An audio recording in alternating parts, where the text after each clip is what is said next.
ഹനുമാൻ എന്ന വൻ വിജയത്തിന് ശേഷം പ്രശാന്ത് വർമ്മ സിനിമാറ്റിക് യൂണിവേഴ്സിൻ്റെ ഭാഗമായി ഒരുങ്ങുന്ന മഹാകാളി എന്ന ചിത്രത്തിൻ്റെ ഗ്ലിംസ് വീഡിയോ ആഗസ്റ്റ് 24-ന് റിലീസ് ചെയ്യുമെന്ന് അണിയറ പ്രവർത്തകർ ഔദ്യോഗികമായി പ്രഖ്യാപിച്ചു.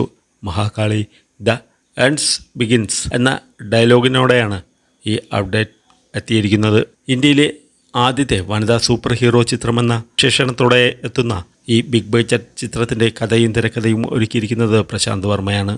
പൂജ അപർണ കൊല്ലുരുവാണ് ചിത്രം സംവിധാനം ചെയ്യുന്നത്. കന്നഡ താരം ഭൂമി ഷെട്ടിയാണ് ചിത്രത്തിൽ പ്രധാന കഥാപാത്രമായ മഹാകാളിയായി വേഷമിടുന്നത്. ബോളിവുഡ് താരം അക്ഷയ് ഖന്ന അസുരഗുരുവായ ശുക്രാചാര്യർ എന്ന ശക്തമായ നെഗറ്റീവ് വേഷത്തിലൂടെ തൻ്റെ തെലുങ്ക് അരങ്ങേറ്റം കുറിക്കുന്നു. നടൻ രോഹിത് സഫറും ചിത്രത്തിൽ ഒരു പ്രധാന കഥാപാത്രത്തെ അവതരിപ്പിക്കുന്നുണ്ട്.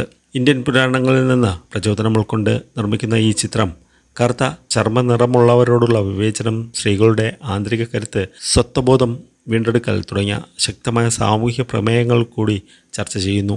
RKD സ്റ്റുഡിയോസിൻ്റെ ബാനറിൽ റിവാസ് രമേഷ് ദുഗൽ നിർമ്മിച്ച് RK ദുഗൽ അവതരിപ്പിക്കുന്ന ഈ ചിത്രം വലിയ ക്യാൻവാസിലാണ് ഒരുങ്ങുന്നത്. ഇതിനോടകം തന്നെ ഹൈദരാബാദിൽ സജ്ജീകരിച്ച കൂറ്റൻ സെറ്റുകളിൽ വെച്ച് 125 ദിവസത്തിലേറെ നീണ്ട ചിത്രീകരണം പൂർത്തിയായി കഴിഞ്ഞു. മരൺ സായി സംഗീതവും സുരേഷ് രഘുദു ഛായാഗ്രഹണവും ശ്രീ നാഗേന്ദ്ര തങ്കള പ്രൊഡക്ഷൻ ഡിസൈനും നിർവഹിക്കുന്നു. തെലുങ്ക് കൂടാതെ മലയാളം, തമിഴ്, ഹിന്ദി, കന്നഡ ഉൾപ്പെടെയുള്ള 5 ഭാഷകളിലായി പാൻ ഇന്ത്യൻ തലത്തിലാണ് ചിത്രം തിയേറ്ററുകളിലെത്തുക.